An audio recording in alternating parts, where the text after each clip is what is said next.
It's all gone now, and I am alone. Joy was a special person. She was an idealist and a hard worker, and she ground my energy to dust on more than one occasion.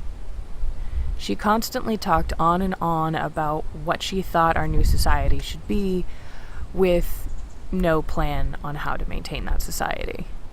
She talked about how glad she was that the old government was gone, and how it was too broken to fix, but now that we were starting from the ground up, we could actually make something that worked and practically ran itself.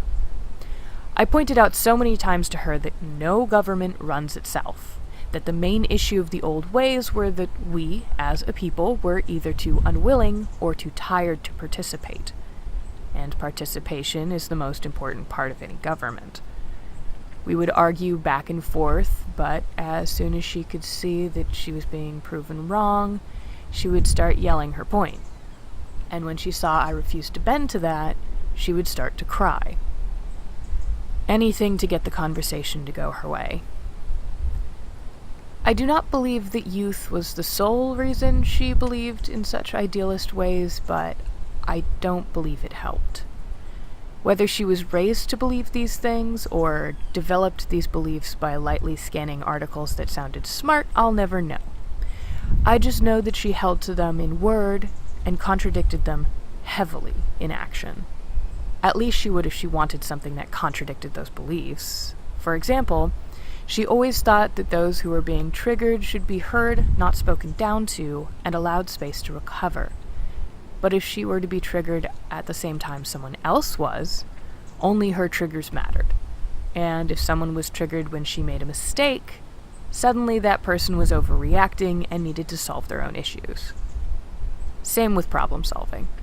She believed that if someone came to her with an issue, they needed to consider that she might say no to helping with it. But if she had an issue, she always expected everyone else to solve it, or she'd have a major meltdown.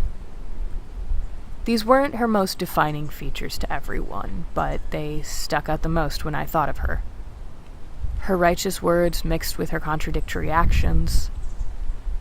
She often looked to avoid me. I assumed because I didn't bend to her will. I didn't care. In the fortress, there were plenty of things to do, and I didn't need to seek out and prod someone who only wanted to waste my time. But she began to talk about me behind my back and label me as toxic to other survivors. Most people saw the inherent flaw in many of these claims.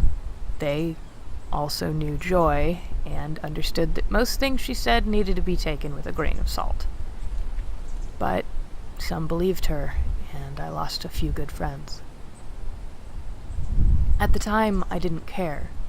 Believing survivors of abuse will always be important to me, and to them, it probably felt they were hearing about a side of me they never got to see. It hurt deeply to lose those people to lies. But in an instance like that, one cannot know the truth, only find the truth they believe. I assume those who were no longer my friends had chosen to believe someone who claimed to be on the other side of a toxic friendship. And it's difficult to find something wrong with that. Unlike Joy, I found it, and still find it, very difficult to resent something just because it isn't in my favor. It's not that life isn't fair. It's that life is complicated, and that inherently means we aren't going to get everything that makes us happy, whether or not we follow a righteous path by our own ideals. Sometimes what brings you joy isn't right, and sometimes what's right won't bring you joy. And I wish I could have made Joy understand that. But what was right by me didn't bring me into Joy's path ever again.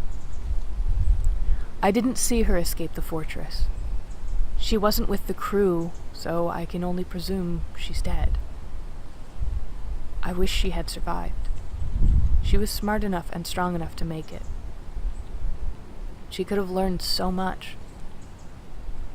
But not all of us get the time we need to be more than who we are.